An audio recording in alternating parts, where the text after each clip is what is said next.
Yo, yo, yo. It's time for another anime journey.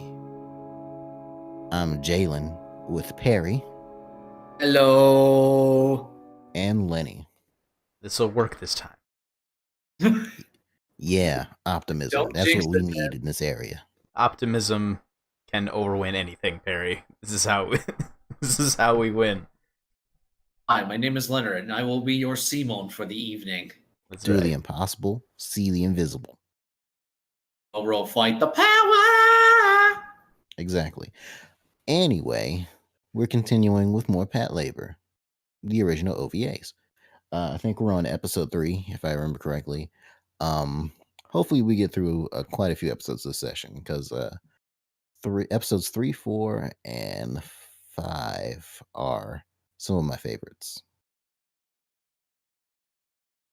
Is there any particular reason why, or is there an overarching story that involves with them, or is there some other reason? You'll see. All right, I guess we shall begin then. Yep. Yeah. Beginning now.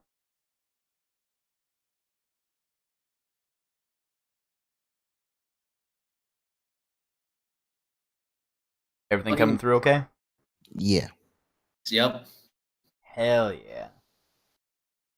I'm just noticing the title of this episode, "The 450 Million Year Old Trap."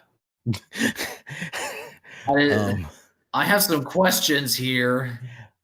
You can take it that way. It might not be the way you're thinking, but you know. I was about to say, I don't think booby traps are meant to last that long. That was a good one. What do you mean that was a good one? Yeah, that was a good misdirection. Lenny knows what I'm talking about. I know exactly what you're talking about. I don't know what you guys are talking about. Jalen. It'll continue to be that way. I don't think Perry knows what we're talking about. Oh, it will continue to be that way. Uh-huh. I'm still not convinced that at some point she's going to have her hair dyed. Oh, we know this could be the ending credit, the ending scene of the series, and she just ends up like, you know what? I'm going to dye my hair. I'll let you believe that.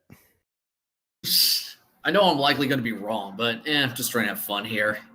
I'm just throwing out this speculation here. Since the animation style looks slightly different when her hair color changes, I'm guessing the first bit of the animation was when they were more directly adapting it, and they didn't know that she has like a different shade of hair than the others.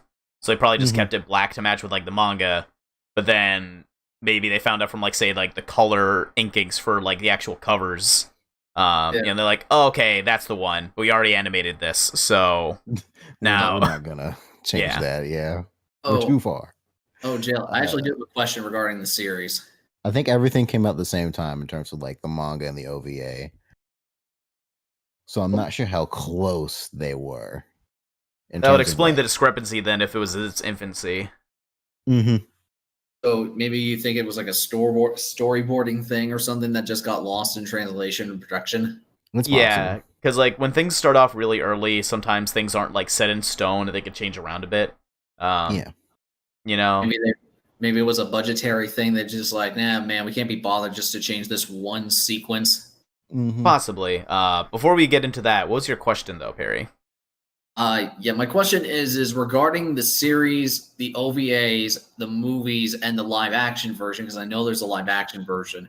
Yes. Does it have the same cast throughout all of it, or do they switch every other series or medium?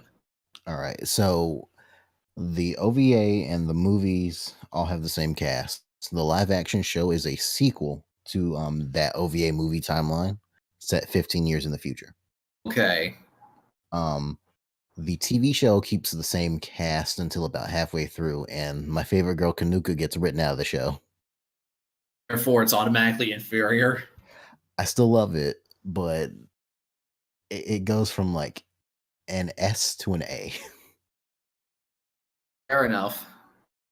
Because I was kind of curious, and since I know there's multiple incarnations of this franchise, I'm always curious, well, do they always keep the same characters?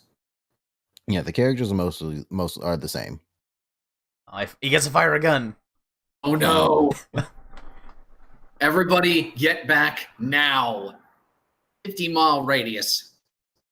Also, good on them for putting Kanuka at the proper spot. Being Otis second.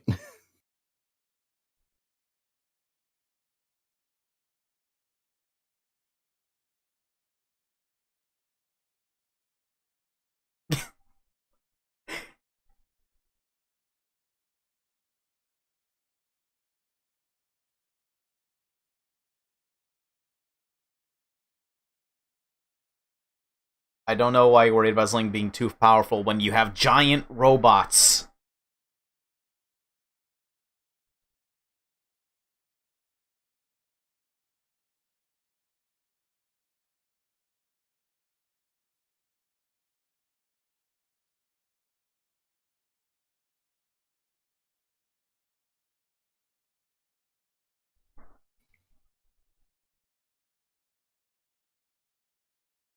So you think that looks like the R-Type? Yeah, it kind of does, doesn't it? Shit, yeah, you're right. I see it now.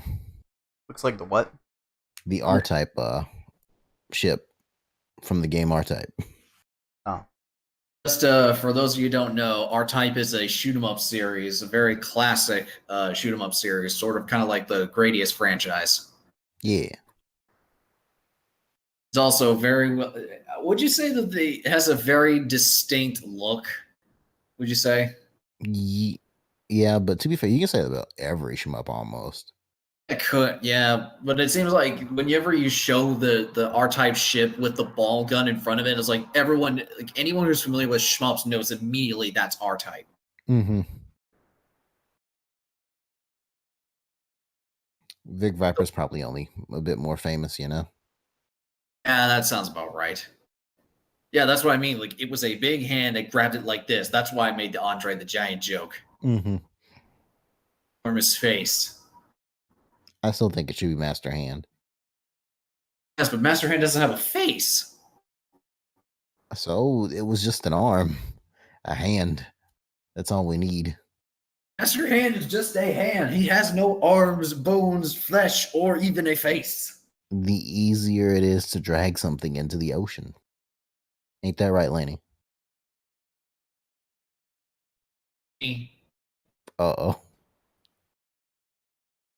Son of a beep. Oh, no. I haven't caught a single fish. Honey, can you hear us? Yeah. Okay, good. You weren't responding a second ago. I was like, God damn it, not again. Nah, I was just letting you guys do your thing. Ay. Yeah, I mean, we're there for a second. Nah. I mean, good to get you're being attentive, since this is apparently a recurring issue. Or no matter where we do it. I like how this guy just looks like Chief Godo with an eye patch. Oh God, you're right. It does. That's not ominous. Looks like if Reed Richards just went through the shitter. Yeah, kind of. I think it's the gray in the hair that's really throwing me. Oh, yeah, the skunk stripes. Yep. Imagine that coming back into style in a couple of years. Everyone's just going to start putting their hair in skunk stripes. I can see it coming back. It's actually kind of classy. That gives you a little bit of an older look. Yeah. Sort of like how everyone is shaving their head on the sides now and keeping everything up top. Yeah. Mm-hmm. I will admit, just on a fashion level, I've never been a fan of the whole man bun thing. It's fine. It's just, why does he look so big? Perspective. Like, no, it just looks like he's a large man in a sub with tiny men. Oh my God, it's Connor's dad. He's going to eat him. Like, he just looks so big. I know it's a weird shot, but...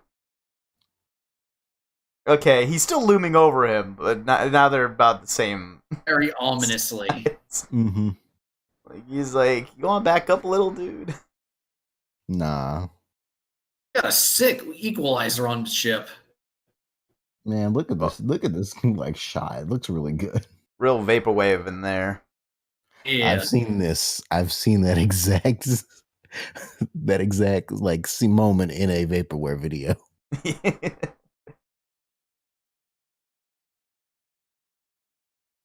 Anything from the mid to late 80s into the early 90s seems to be really popular for vaporware. Yep.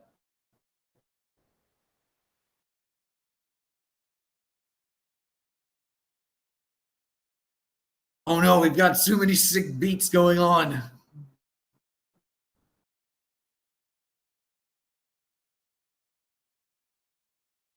They shine so brightly they cause the stars to appear underwater. Isn't that what a reflection is? I know, I'm being a jackass. You're doing a bad job at it. I know. I will stop.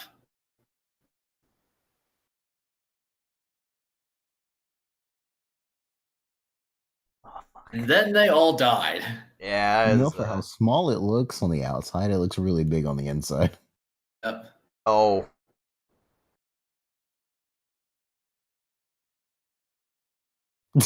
Sure.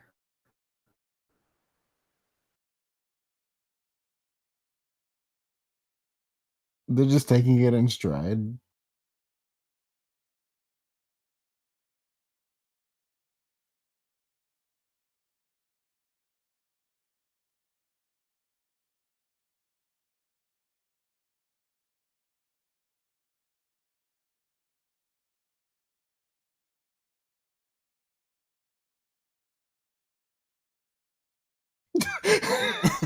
He's way too satisfied by this solid happening. I like how she doesn't doubt the existence of a giant monster, but just doubts that it's here.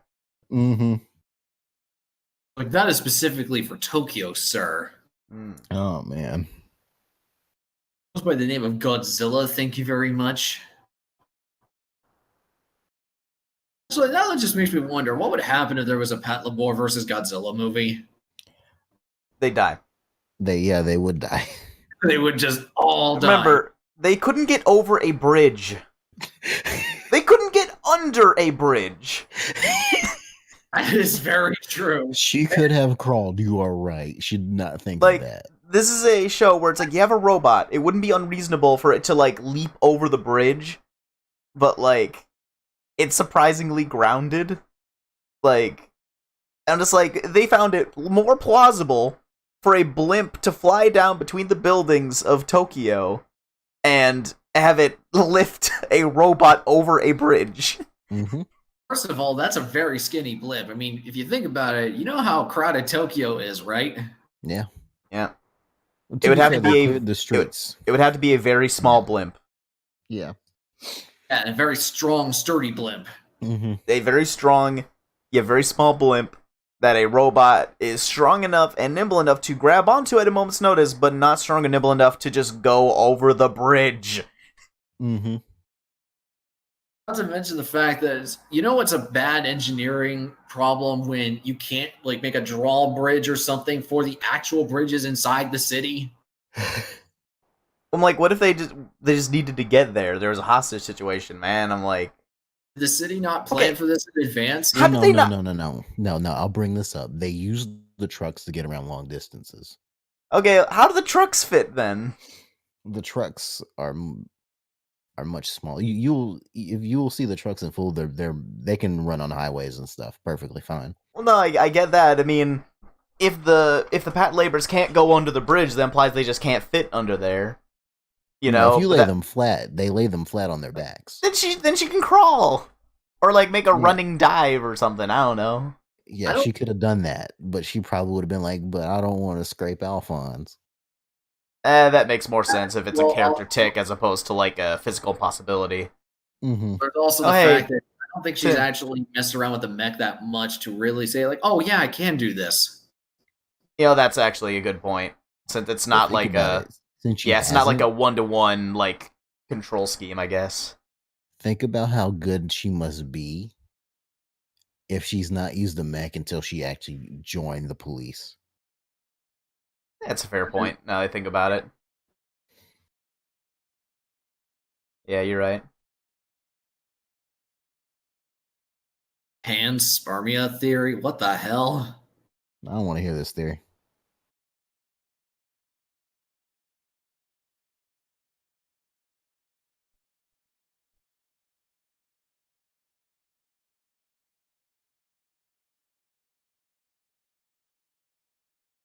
I don't know how I feel about that name.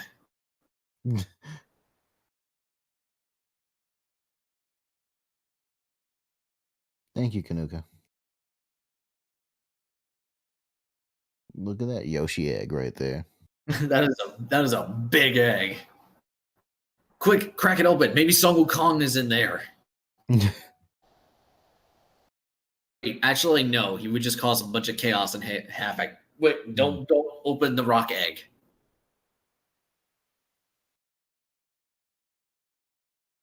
Dude, I don't mean to be insensitive, but I never noticed that.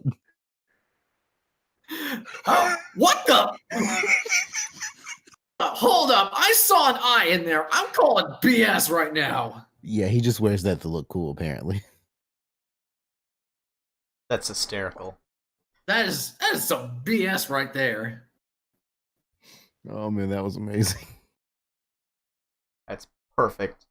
See, I would have been okay with that if he just lifted up his eye patch and there was literally nothing but a socket there. I was like, okay, so he legitimately does not have an eye. That's fine. I can understand that, considering like maybe he just lost in an experiment or some sort of accident or whatnot. But no, he just has an eye patch for some reason. Yep. That's literally something out of Harvey Birdman. Oh God, imagine if these guys met Harvey Birdman. Oh boy. That'd be the weirdest crossover probably ever. And the most random probably.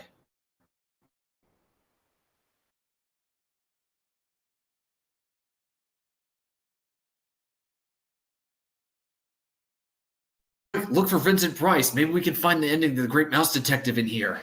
Oh god. Jellyfish. Nice science to jellyfish. I wonder if this shot is meant to be symbolic of something. He just looks goofy. That's also possible.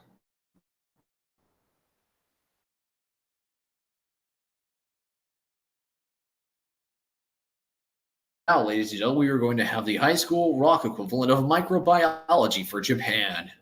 Man, how did he turn like a jellyfish into? Oh my God, it's a stunfisk. Oh, now it's a dinosaur.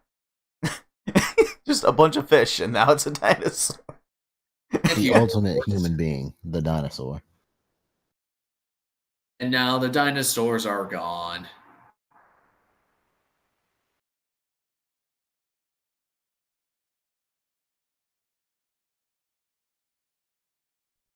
Oh.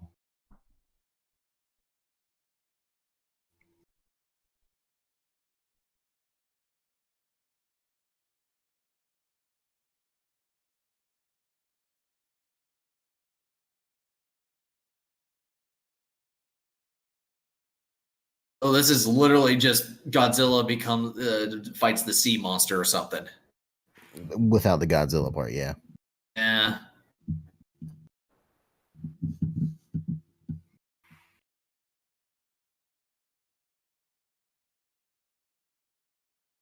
So it reproduces asexually then. Seems so.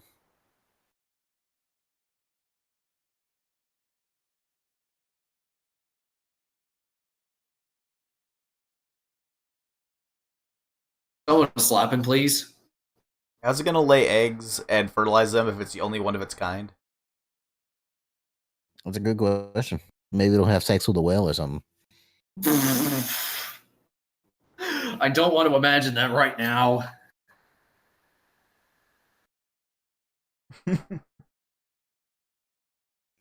He flushed it down the toilet. And the goldfish solution. Sup?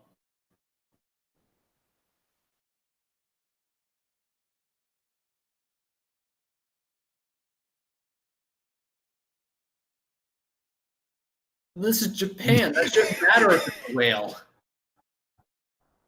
Maybe there was like anti-whale treaties at the time or something. Maybe. You know, whaling laws.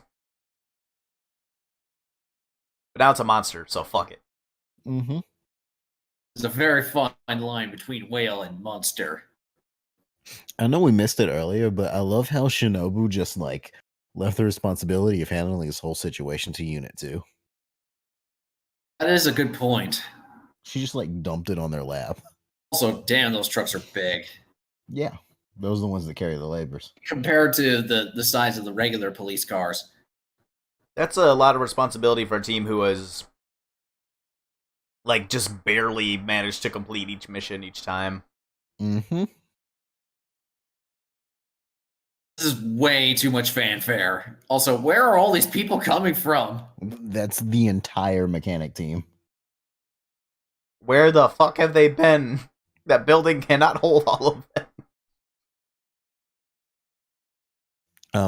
I think they live near the place in like another spot. Oh, you mean like in the barracks or something? Yeah. Okay. Okay. So is the entire public now aware that there's a giant sea monster? Yeah, it was in the newspaper. Well, I thought that was just speculation, not like... Why is there an Easter Island head in the crowd? I'm glad you noticed it. I'm sorry, that just literally stuck out like a sore thumb. Also, god damn, these highways are wide. For the labors. Yep.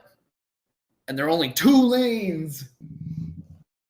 This is before 3 or 4 lanes were invented. Logic.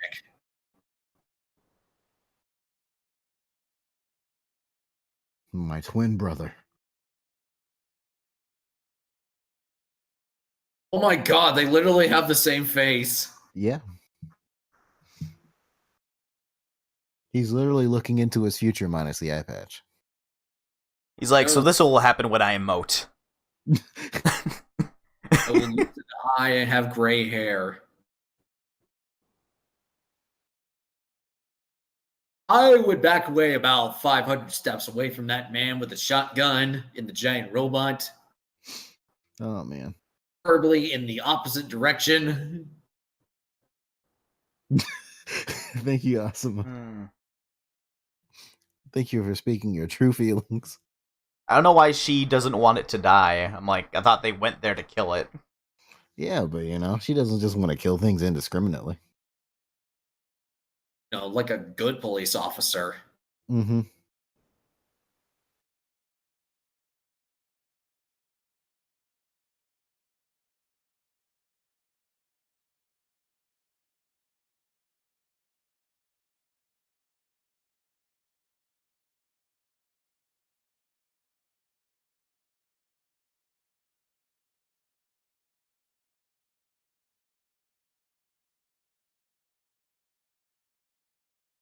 Yeah, they got the permission to use that, yes. That's literally the Godzilla roar. Yes. Hi, yes, this is Toho Studio. We would like to file a lawsuit right now. This commercial break is brought to you by Subtlety. We don't exist. That.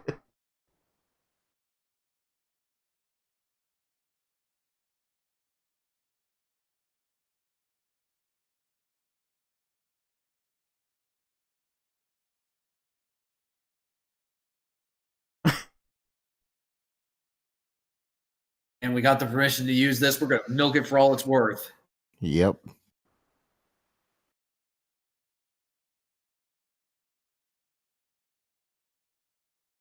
And I'm just imagining what would this sound like if it was dubbed in English? I mean, there is a dub. True. Since we're not watching the dub of this, I'm just wondering how incredibly cheesy some of this would sound. I'd say it depends on the time it was done. If it was done at the time it was aired, it would probably be cheesy and terrible.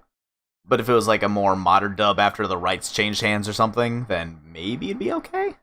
I'm gonna straight up say the dub is Goofy. Goofy. Yes, that is exactly the word.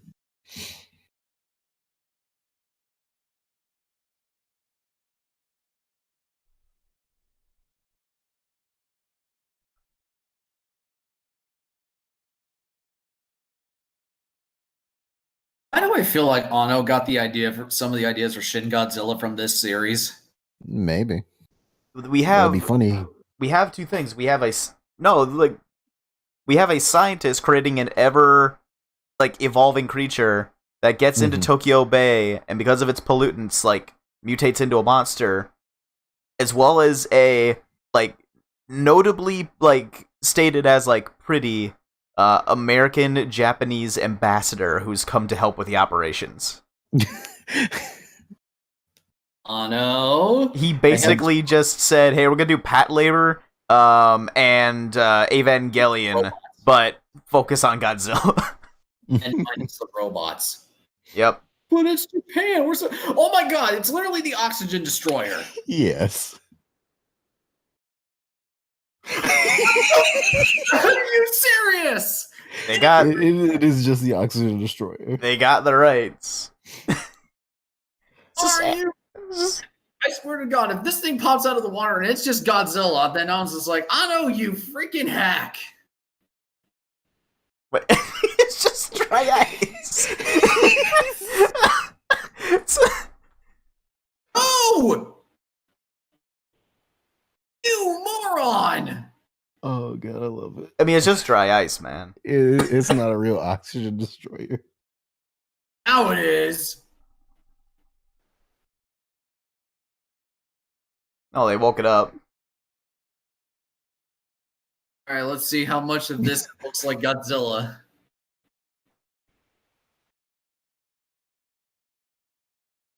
He has arms, so that is Bigfoot. That is no, it's fish. It's Dracula seaweed Bigfoot. foot. That looks like. Wait, hold on. Everyone's just like, huh? There's no time for shock and awe, man. Oh, here we go. It just looks like a. Yeah, man. It looks like a fucking. It's like a. Oh, hi. You have pupils now. Eating in here. I love it. It's me. It's gonna fucking eat him or something. Looks familiar.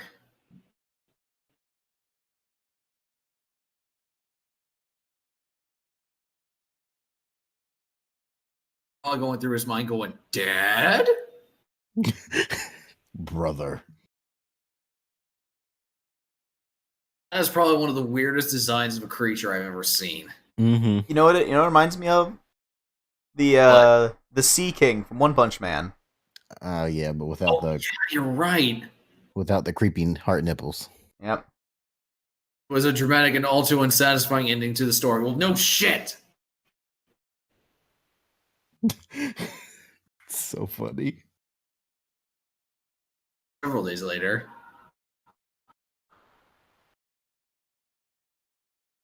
This is literally just a Godzilla episode.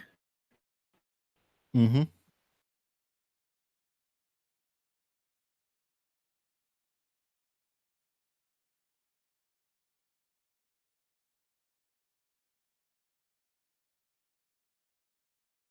I just love how they just took the rug under our feet. They did nothing! Yes, they didn't do anything. They literally just said, "Hey, what's going on?" Then he's like, "I made this thing. Let's just try and drop it." They sit around thinking how to defeat it. It gazes into a man's soul and leaves. So yeah, everything turned out okay. Yeah, and then they made a big deal about the gun, and it's like, "Oh man, the gun's too powerful. Hey, you can't use that gun. Hey, I'll take the blame for it." And they never even got a shot off. Mm-hmm. This was an episode where literally nothing happened. Nothing happened. It was a cool episode, but nothing happened. Welcome to Patlabor. I will take that. I'll take the opposite, Lenny. This was a shitty episode that nothing happened. No, I enjoyed it. This is. I'm not saying I didn't say I didn't enjoy some parts of it. I'm just saying it was a bad episode because nothing happened. Nothing of consequence or interest, really. That's understandable. I swear, if Hideki Anno ever comes to the States and just so happens to be in Texas and doing a panel of Q&A, I'm so gonna ask him. It's like, all right, I gotta ask this. Did you steal any ideas from Patlabor or were inspired by Patlabor when making Shin Godzilla? He has to have. Like, this is the setup for it is literally taken from this, and then the way Godzilla acts is basically how this thing, plus, like, say, an angel from Evangelion would act. You know, plus the way that their team works together seems very much like the way that, Nerve operated. Like, Right. is literally Nerve takes on an angel via Godzilla from Patlabor. Like, it's so close. It's too close to ignore. It's astonishing, you know? I have to ask this now because it's going to be bugging me for a while until I get an answer. I want him to explain the end of the movie, because, like, I'm pretty sure I got it figured out, but I don't think they're going to make a direct continuation off of that ending. I mean, as far as I've been told, they haven't, you know? So I mean, after Anno finishes 4.0 or Evangelion Final, then maybe he'll want to do Shin Godzilla 2. I would love it if he did. I mean, I'd love it too. It would be nice to see him actually do it, and it would probably be one of the first times he's ever made a sequel to something that wasn't Evangelion related. I'd be wrong. We'll have to refer back to Jalen to see if anything Anno has made has been a sequel to his previous work that is not Ava related. Yeah. I have returned. Welcome Perfect back. timing. I have a question for you. What's up? We were just discussing the idea of Shin Godzilla taking a lot of inspiration from this episode, most likely. But the question came up was, what has Hideki Anno ever made a sequel to any of his previous works that is not Evangelion related? No. Because we were possibly wondering the idea of, do you think Anno could make a Shin Godzilla 2, or would be willing to make Shin Godzilla 2 after he finishes Evangelion Final? He might. I heard he's supposed to be doing like an Ultraman movie too. So maybe he'll do Evangelion Final first, then do Ultraman, then Shin Godzilla 2. Maybe. Because when I think about it, the only thing that he's done that has a sequel is like Die Buster, and that wasn't made with him on the team. Oh yeah, that's right. He did do Gunbuster, but yes. Mm-hmm. Speaking of which, I've never seen Die Buster. Is it any good? We can watch it ourselves. I like it. It's like prototype Gurren Lagann. I mean, I love Gunbuster. I've only seen the movie version of it. I've never seen the actual series. Mm-hmm. And I've heard everyone say, like, oh, well, the movie's just a compilation. I was like, it's a good movie. Yeah, it mostly cuts out the fat, as they would say. I mean, granted, I didn't notice any major difference or felt like anything was super missing or out of place.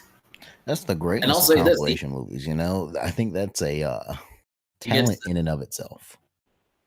Yeah, it gets straight to the point. It doesn't feel like you're missing anything. Mm-hmm. It has one of the most somber, bittersweet, yet epic endings I've ever seen. Yeah. And it just, as soon as Noriko says, like, essentially her last line in the movie, it just kind of hits you hard going, oh, shit. Yeah. Anyways, I guess we're ready to go to the next episode. Yeah, I'd say so. Let me get it going. So we're on episode 4 now? Yeah, episode 4. Cool. No, this is one of my favorite episodes. Elle's Tragedy? God damn it, are we watching a Death Note inspiration? No. Okay, good. All right.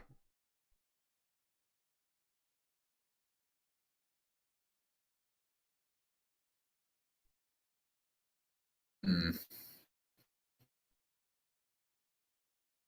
love the fact that when we were just watching this, we're just kind of deconstructing all the flaws of having a giant robot in this universe.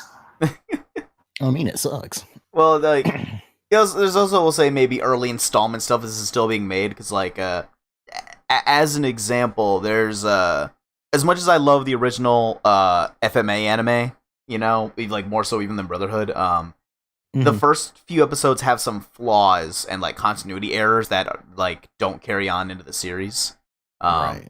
Like, in the first episode of FMA 03, like, Alphonse uses an alchemy circle without touching it. Mm-hmm. Like, he just stands above it and he crosses his hands, and lightning comes out of his hands, and it makes the circle work. And, like... Alright, now I just had this audio. What if Alphonse Elric was taking inspiration from literally the robot? What, from the show? About that. Yeah. Mm-hmm. I could see that.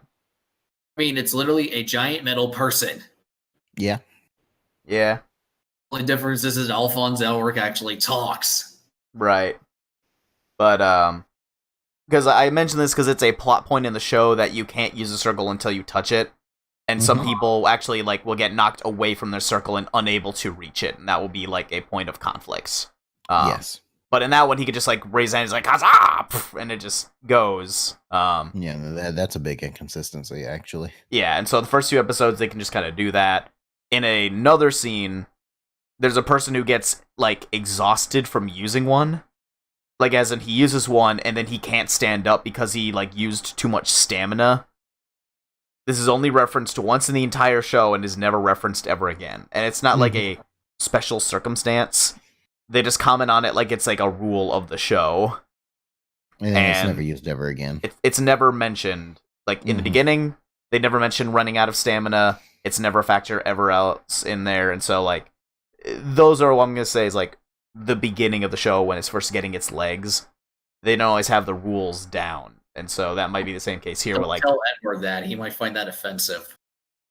No, I just thought of this as well. I know the lyrics at the end of the song is nothing impossible, but I'm just thinking, yeah, there's very much things that are impossible. For example, you climbing over a freaking bridge. That's not going to stop her love for Alphonse.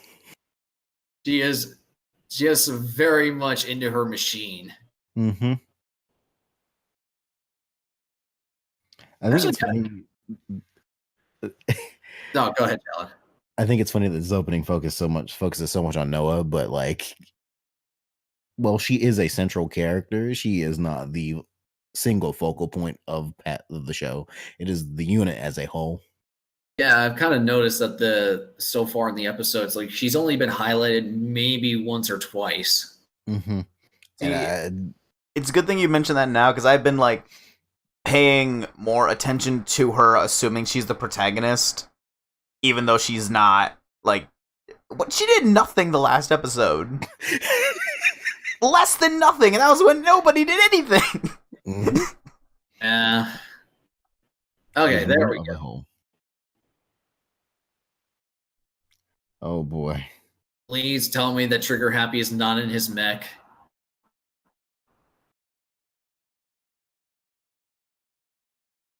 Man, it looks hot out there. An impenetrable wall of iron. Alphonse kicks the wall. Oh no, the impenetrable wall has now been penetrated.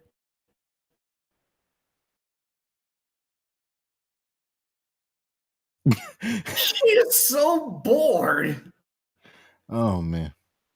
Does he just have horse tranquilizer injected in him every day? And life has no meaning to him.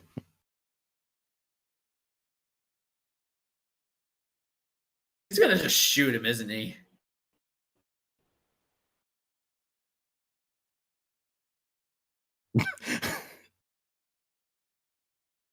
Go munch. Man. Oh, he's not. Someone's gonna die.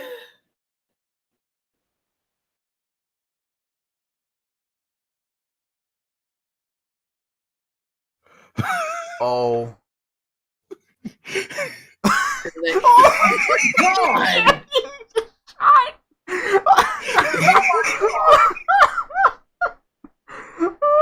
Face. Yes. What did Noah do? Man. References. Oh man. Whose hero is an autistic kid? Wow. Wow. That's a Gundam reference. Wait, what? Oh, it was a blank.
I am the captain.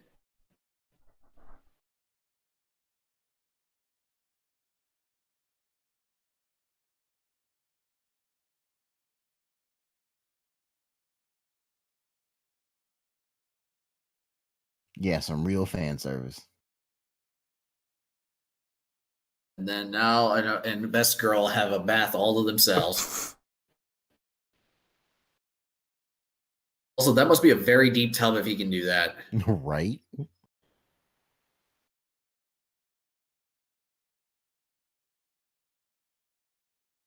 And two dudes chilling in a hot tub 5 feet apart because they're not gay. Oh, man. Oh, they're gonna be. Sorry, I couldn't. There they go. Shinji, you're married.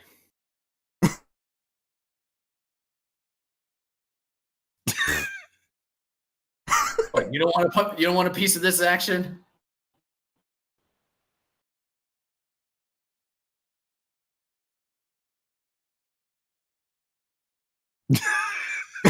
Happily married, but I'm still a man. What Jesus. the? Oh God.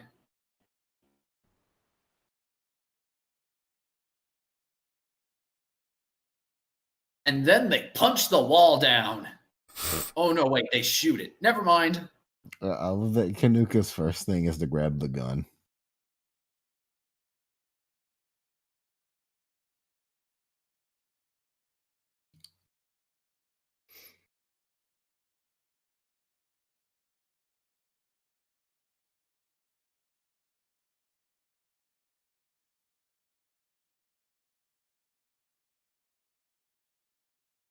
Well, this is a role reversal.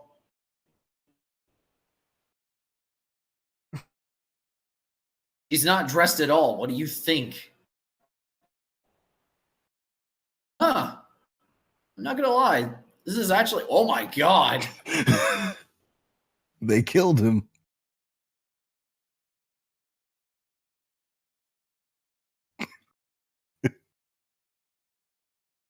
Is he actually dead?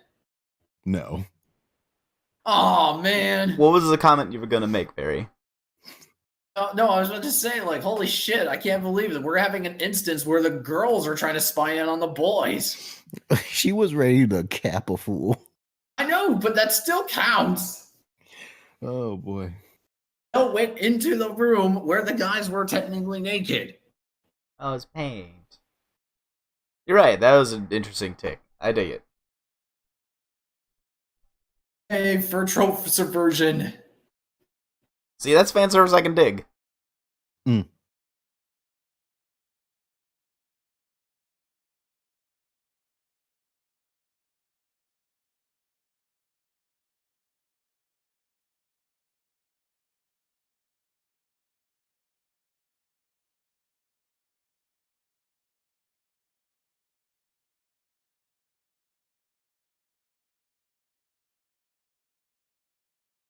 Wait, looking outside is prohibited? Yeah, you can't see nature.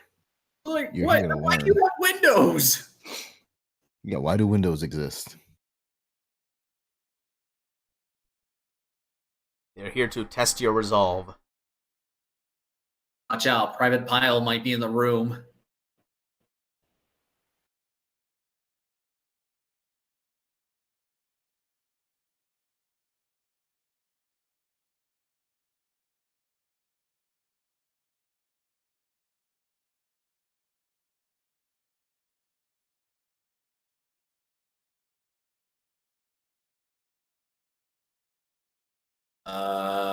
Okay, that lingered on for a while. Yeah, to make sure there was no one there.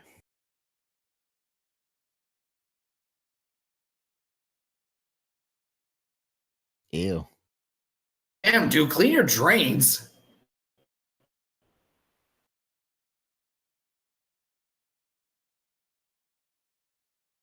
What's up, Spoopy?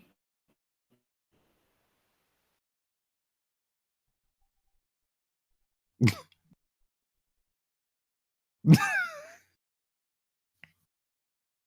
love the fact that he has to reiterate he is married. Where did he go? Don't look outside, guys. Remember, it's prohibited. He's just standing outside the doors or the window. It's like, what did I just say? They're cursed.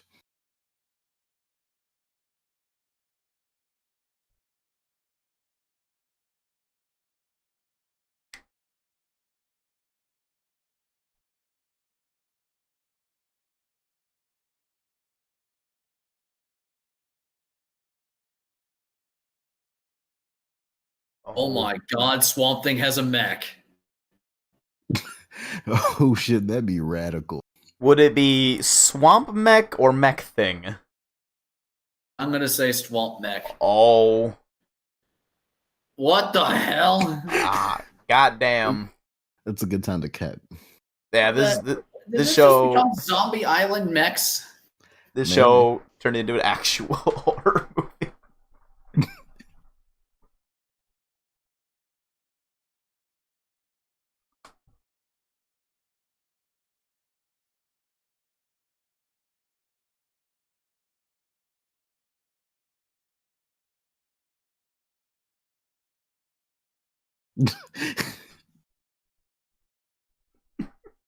And then he ran them over.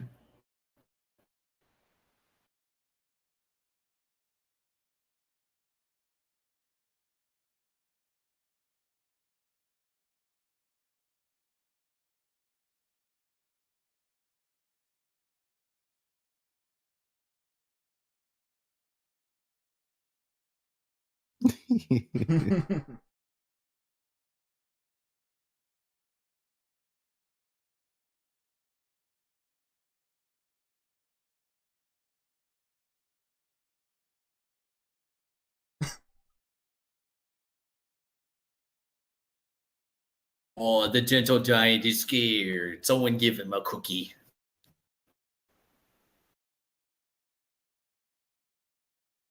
How can you tell? Is literally not emoted at all since you got here, which is pretty normal. I guess the sunglasses are new. Yeah, he's also using a cigarette, so that's definitely not usual. Nah, he smokes. Oh, fair enough. Just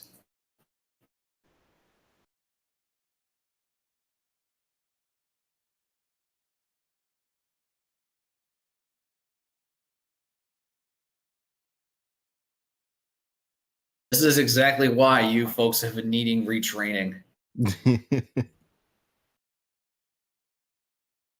A little hooky never hurt nobody.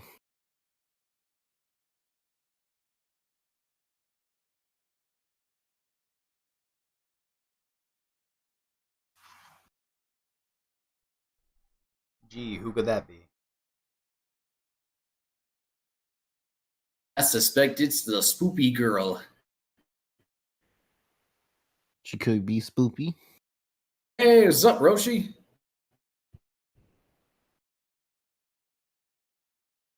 It's Roshi's brother, Shiro.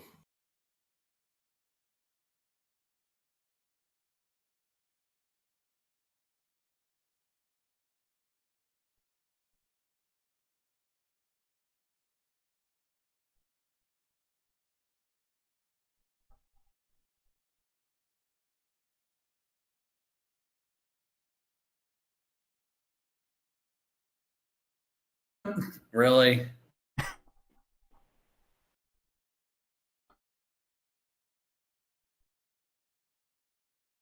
Jeez, dude.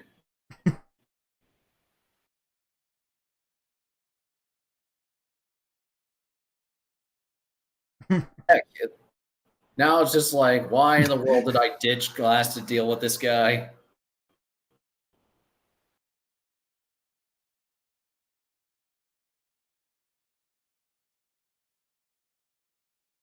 Please tell me those guns are not loaded. Those are not Yeah, guns. Wait, that's a gun. What's the other? Oh, it's a pipe. it's a stick.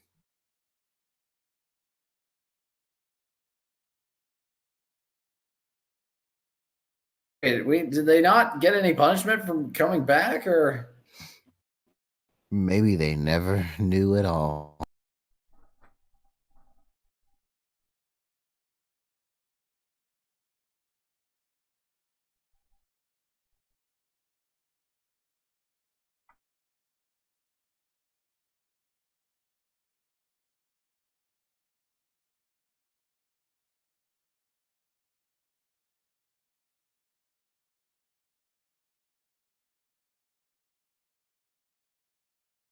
It's loaded. Oh, I get. Okay, I think I get it now. It's a flashback, I think.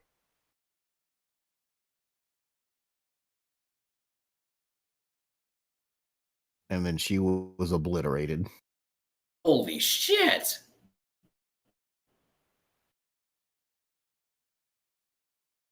Yeah, I was about to say a paint bullet from that thing at that range.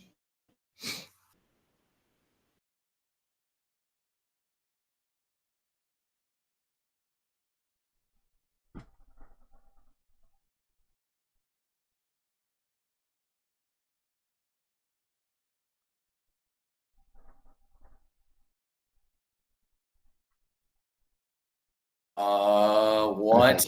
I think he's going insane.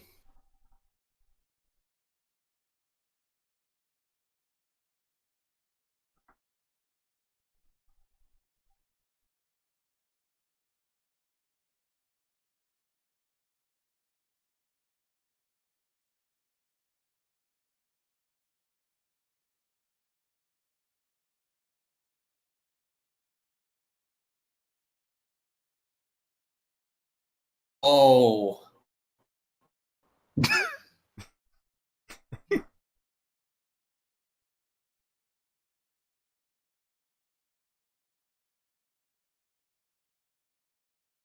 Oh.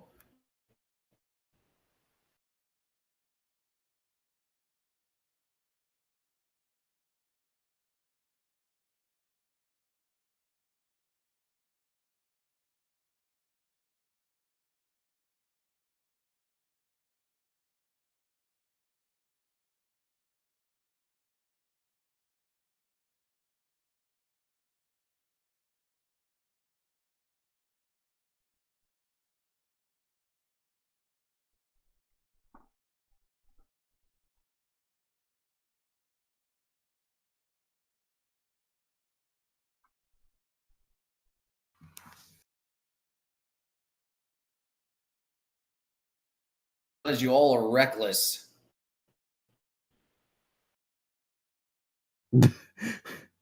You shot a building full of a hostage.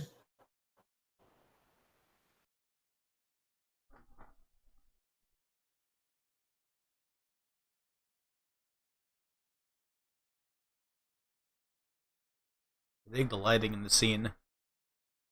Yeah, that is really nice. The sun. It turned us all yellow. We're perpetually in the golden hour.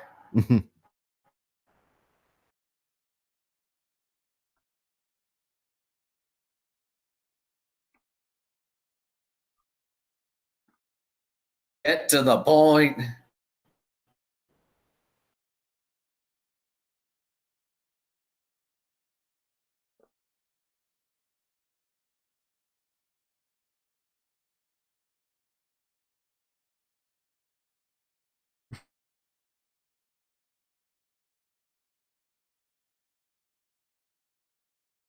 Wait, what?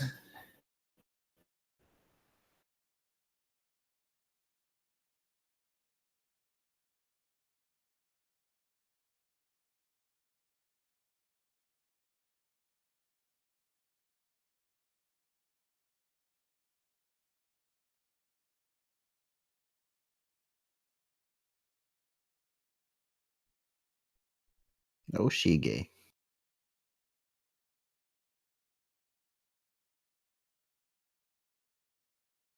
All right. I'm speculating. I'm Mhm. guessing that the guy's training them is basically orchestrating all of this.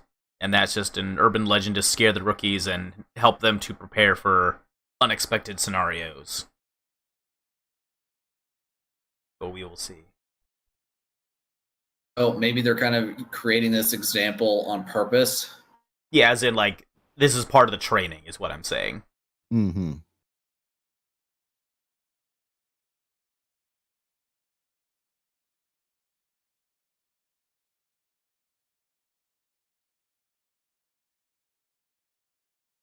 When did a show about robot cops suddenly become a ghost hunting show? Well, I mean, when they decided that the giant monster kaiju stuff was good for one episode. Fair enough, I guess.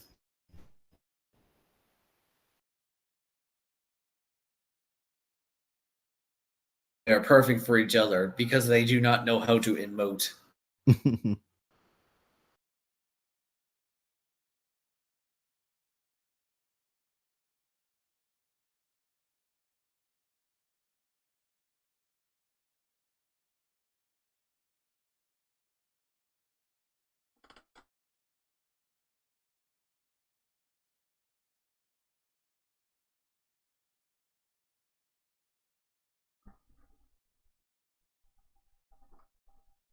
They're twin sisters. He bullied him to say it.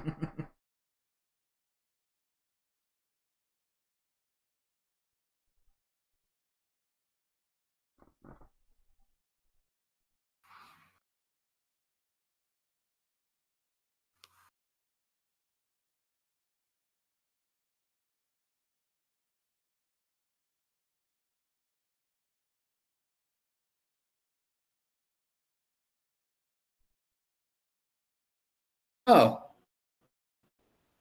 I guess right. Sister, the twin part, no. The sister, yes. Mm-hmm.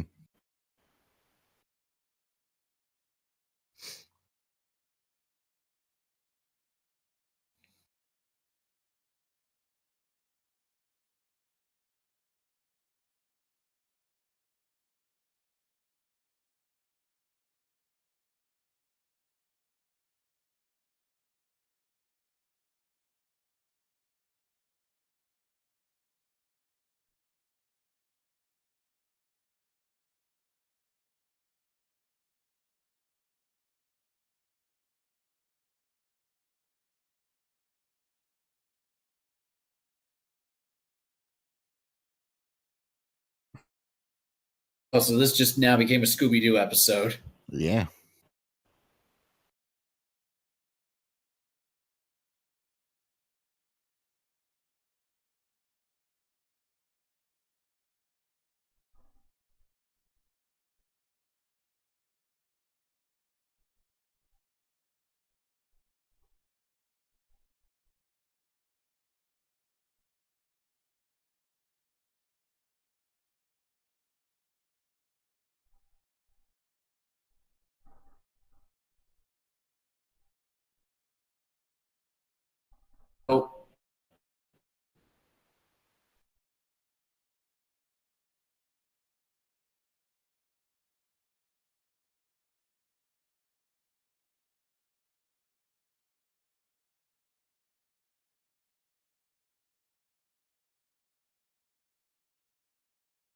Oh.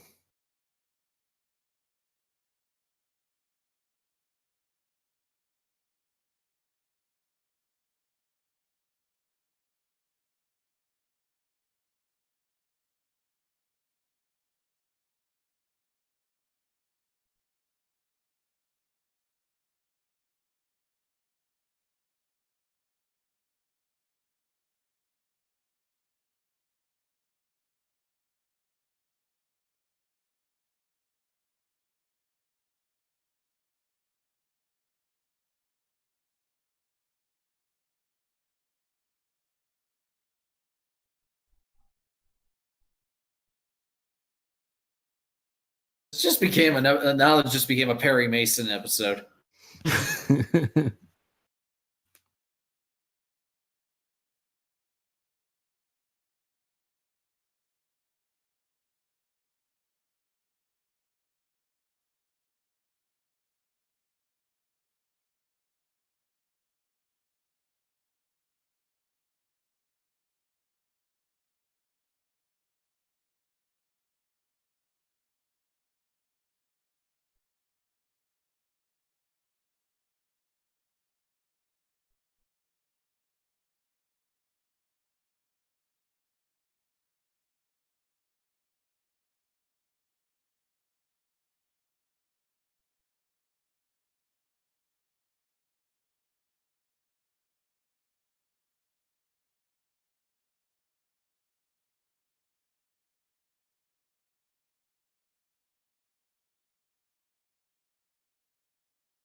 Oh, looks like you were right, Lenny. Your boy, I did it. Yeah, congratulations, Lenny. You figured it out. They were done screwing with them the whole time. Mm-hmm.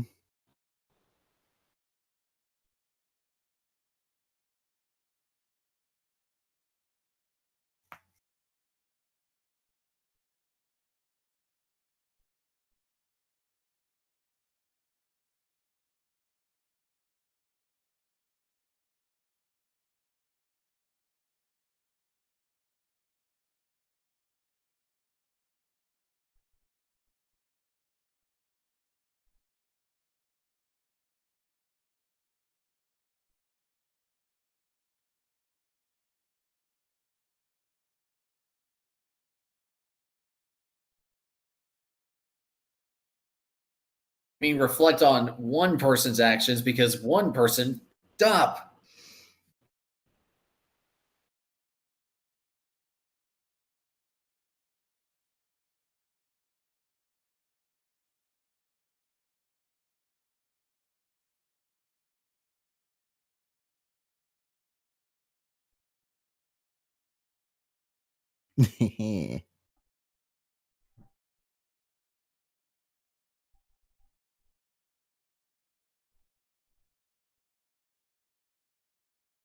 I am now slightly more perturbed. Oh, shit. You were taught the importance.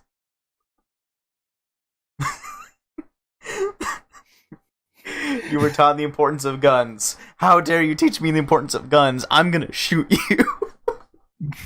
Died right there from being shot. Holy shit. I can't believe I did it. You guessed right. That never happens, man. Oh god. Ooh.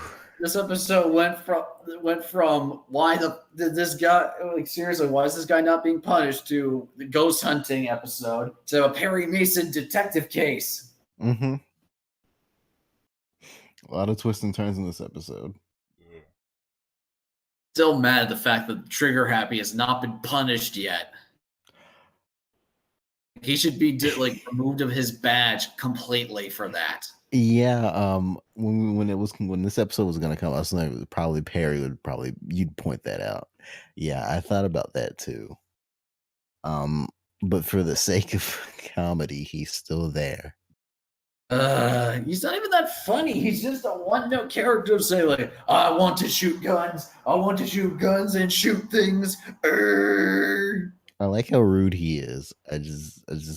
He's super serious about being a police officer, but he is just guns are his one weakness. No, it just seems like that's the one thing he cares about. And he's just using a police officer badge as an excuse to have guns. There's definitely that to it too. Yeah. I'm going to be completely honest. Trigger Happy is easily my least favorite character in the show, even worse than Stoneface. Oh man, I love Stoneface. I love both those characters. Stoneface is great, man. He's so stone-faced. There's the idea of having a personality of wood, and then there's that. Give him the next 2 episodes, and I think you might like him a bit more. I think he's nice and stoic. That's the way I would put it. Never float your boat, man. I still don't like Trigger Happy. Well, I mean, Trigger Happy. I don't dislike him like you do. I don't like him like Jalen Deseiler, so I'm not gonna die for that one, But you know, stoic man.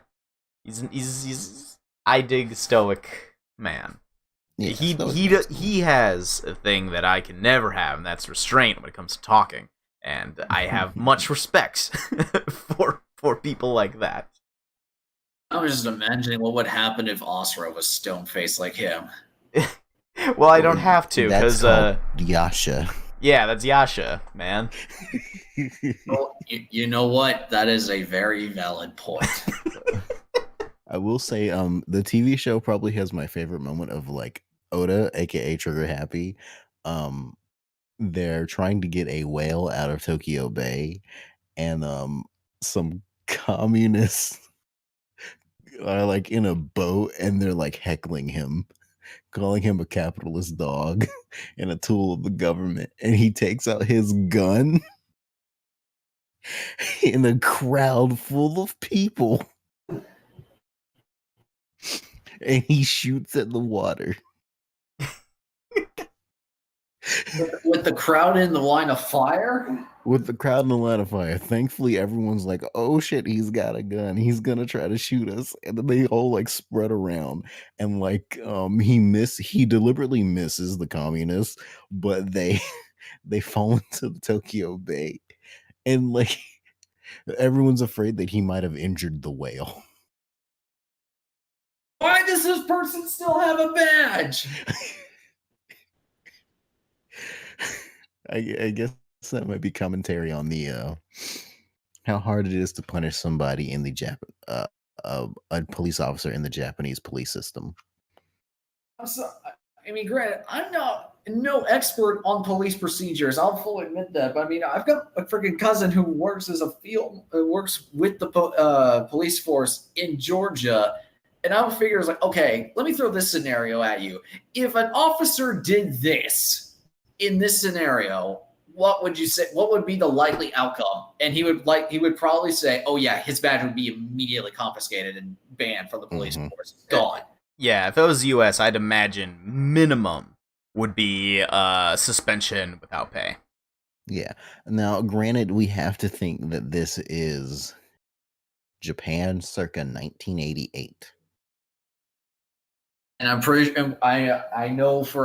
pretty sure within reasonable certainty that none of us here are experts in Japanese police procedures circa 1980s. Exactly. Because I do not happen to have any police procedural manuals or history of said manuals in my book collection of sorts. Mm-hmm. Yeah, that'd definitely be interesting if you did. I will have, you know what? I'm going to see if I can try to find something like that.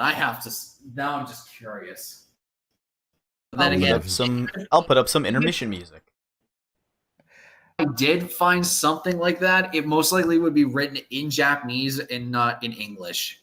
I'm sure there might be a translation. There's definitely plenty of people who are like interested in random Japanese things and have translated books, or at least have like a book about said things. Yeah. Rules regarding 1980s. Oh man, this almost makes me want to have you watch the TV show, because the one thing about the OVAs is that it's short, so they don't explore the characters as much. The TV show has time to do that. History of gun control in Japan, 1950, law and controlling the possession of firearms, possession use of firearms under the current law, 1958. But the general regardless of when the care was. What do you think about it, Lenny? Well, I'm gonna say I like the idea of them being able to do more exploring the characters wise. Mind you, I don't think they're super deep or anything, Mm-hmm.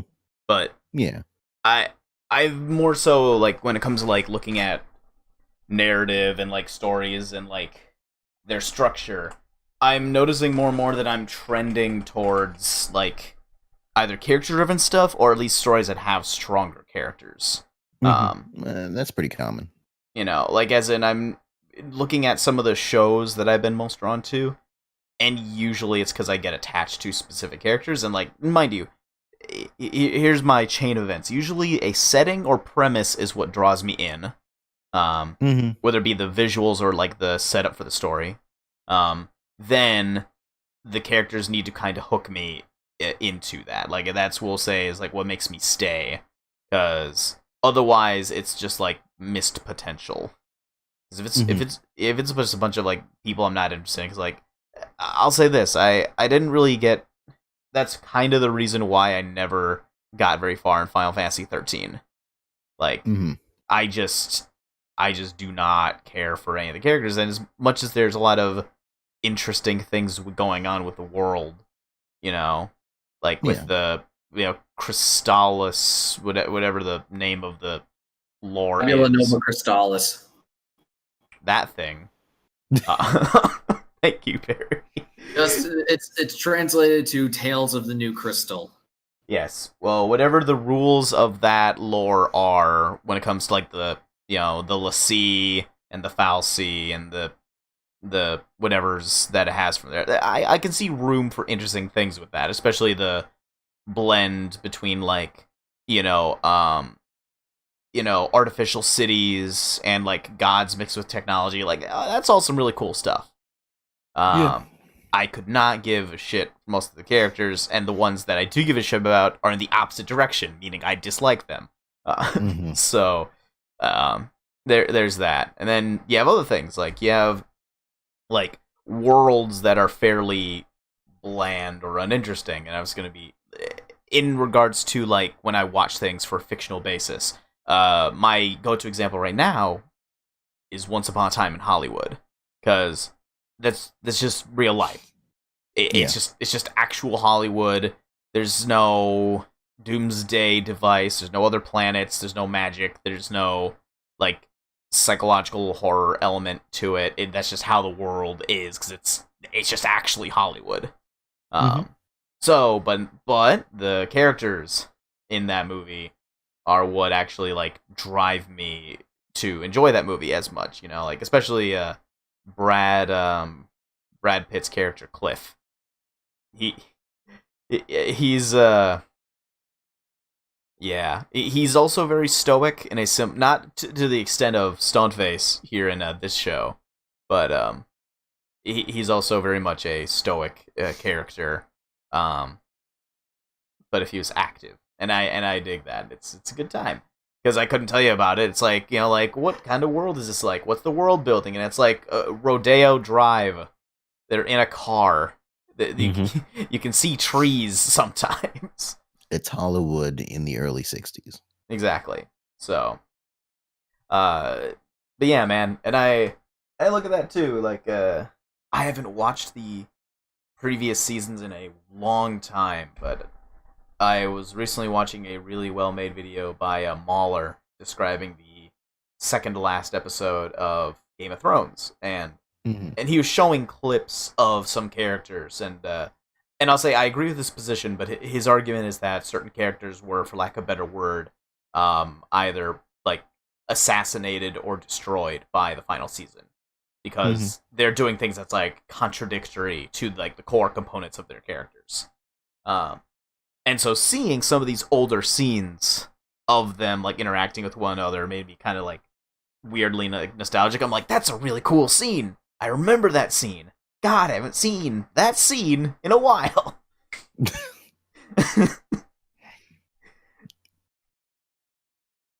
So it's good. Like, you know, like I won't go into a ton of detail because I do recommend you guys watch the show in general. As much as I have a lot of issues with the finale, the show as a whole is worth it. You know, like here's one small example. It's not even like a huge spoiler for like events, but it's pertaining one character. That I'll go into. Also, Perry, did you find the thing yet? Well, I'm finding some interesting history of the laws of Japanese gun laws in Japan, but I'm not finding anything on police procedures, honestly. Like, I'm not surprised considering that I doubt that police procedural laws would be readily accessible on the internet for a foreign country, especially like Japan.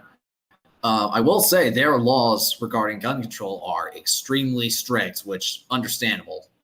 I'd imagine that under the treaty they have with America, like any militarization of the police or its populace is probably gonna be minimal. Yeah, I mean, from what I understanding, they are for example, one of these standard guns for the Japanese police force is the new Nambu Model 60. And granted, I know that sounds very specific. This gun was actually released in 1960. That's how new it is. Yeah, wow. Literally, it's over 50 years old at this point. And the funny thing is that Jalen, you might actually be familiar with this. Actually appeared in the Yakuza series several times. It probably has. I wouldn't be surprised. It's appeared in Kiwami, Kiwami 2, 5, 0, Dead Souls, and Judgment. I wonder if it's just the model for the basic handgun. It probably is. I mean, it is the standard gun of the Japanese police force. It's also appeared in a couple of other movies, namely, it was used by police officers in Godzilla, Mothra, King Ghidorah, Giant Monsters All Out Attack in 2001. It was used in the it was used in the live action Cutie Honey movie in 2004. Both Death Note movies, or Bloodlust Vampire, and most recently The World of Kanako. So mainly Japanese films. It's also appeared in several animes as well. I think the most recent one is Zombieland Saga and Magical Girl Spec Ops Asuka. It's appeared all over the place. It makes sense that most of these are just Japanese sourced. I'm sorry, did you say Magical Girl Spec Ops? Yes, I literally just said that. Okay, I wanted to make sure I was hearing that right. Oh, you heard that right. I will. I'll post the link in our anime tab, so that way you can take a look at it. Okie dokie. Anyways, are we gonna move on to the next episode? Sure. I will say if we're gonna watch the next episode, we have to watch the one after it because it's a two-parter. I might have to say we'll have to end that here then. I can only really do one more tonight before I have to call it a night, we'll say. Okay. That's fair. Yeah, sorry, I only I scheduled this for like about 3 episodes worth. So with that in mind, that'll be a good thing for us to start with the next episode, though. Yeah. Okay. Yeah. So, but yeah, I think that's good. I mean, with that in mind, since we're still live, is there anything else you guys want to say, the lovely people at home, before we call it a day? Just Be very, very, very careful whenever using a gun. Always treat it with respect and never aim at something you do not intend to shoot. And better yet, do not shoot at anything or aim anything that is live. Unless you're a police officer. And even then, only do it when you're following proper procedure. If you're ever going to use a gun, just train professional or supervision and go to a gun range where you can have proper supervision. All right, like I take the mannerisms of how one handles guns very seriously. So anytime whenever I see someone mishandling it or using it improperly, I just go, "Ugh." Keep out of reach of children.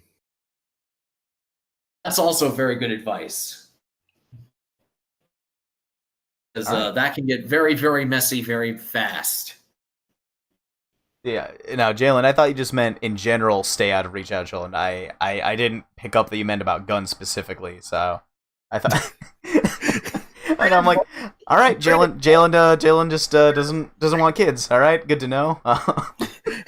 Both could be very applicable, so it's not wrong either way. I like how you just missed the context clues of the whole conversation. Well, no, I'm sorry. You didn't. I knew what we were talking about. I just didn't put his comment together with your comment. Like, I thought you were saying it independently of what Perry was saying. You know, something like, that's a good point about guns, Perry. As a side note, stay away from kids. I like how this goofy episode got us on like a PSA. Yeah, I might as well end it on at least a positive note in a, hey, let's try to at least be somewhat decent with this, considering the fact that, hey, we might as well be decent with being responsible with guns, because we sure as hell know these police officers aren't going to do it. Yeah. Remember, kids, if someone pulls a prank on you by convincing you that a ghost is haunting your police academy, do not shoot them the instant that they apologize. I absolutely love that. That just proves nothing was learned. That makes me even more annoyed. And like, I don't know why all of them had to go to that thing when he's the only one who was actually like trigger happy. Like the rest of them just kind of stood back. They fell as a unit.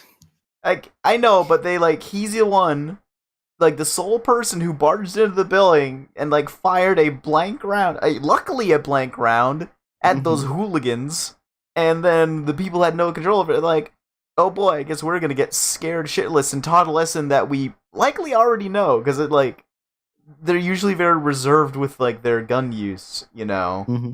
And now you can't even use their friggin' neck without getting worried about the paint chipping. Right. And so then it's like, well, everyone, this one guy needs to learn a lesson. You will all pay the consequences for what he has done. And then, at the end of the day, when we finally learned what the lesson is and said it out loud, he is the first person to try and murder me with his gun. Where did he get that gun from? From the gun store. Like, no, they were just in a room. Yep. Listening to Asuma's presentation. Yep. He just had that piece in his pocket the whole time. Like, I think he cuddles with it at night. That brings the question about because I assumed, based on the context of the show, that they have to like ask for like guns and bullets because of how like tightly requisitioned they are, like and rationed out. So, but that also means that of the 2 times that he saw like ghostly manifestations, he did not pull his gun either time. Right. That is a very interesting observation. Yes. So the times that he felt like shit was spooky and like life threatening, nah, don't take out your gun. But the time that his boss says, I pranked y'all, then the gun comes out. That is interesting to say the least. But still, it just makes me want to go. It's like, then nothing was learned, or there's no consequences here. It's like, we're sending you retraining. Okay, why does everyone have to go when literally that's the one person's fault? Another question. Why do you still have him on the team? Because he's Good help is hard to quirky. find.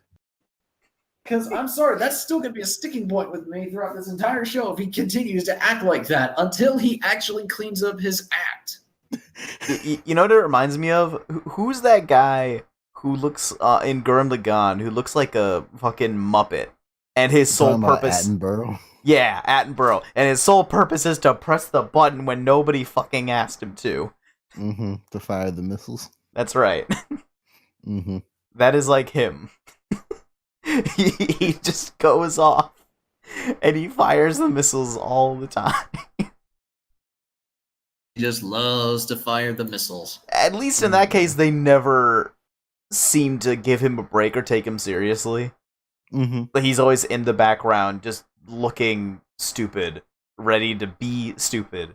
And there's not like an Attenborough episode where they're like, "Oh man, I'm an orphan," you know? Like, yeah. It's like, oh, I'm glad we have this character on our side. No, Yeah. it's just like trigger happy. I just want to just, it's like, dude, actual police force or on any other police force in any other show that was taking this mildly seriously, you would have been fired like the first day. Mm-hmm. I love that Kanuka was supposed to stop him, but she didn't. She didn't stop him because she was too caught off guard of him just like rushing in like that. You shouldn't be surprised at this point. I give Kanuka the most slack because she's the newest of the bunch. That is okay. Yeah, true. And she is technically a sort of like a foreign exchange student in this instance. Mm-hmm. well, you also have to remember she was the furthest away, and there were people in front of her that would have like blocked her path. You know? Yeah, that's true. And plus, the only other one in a mech that could have stopped her was Nal, and she probably would have been like, "But I would have damaged Alphonse."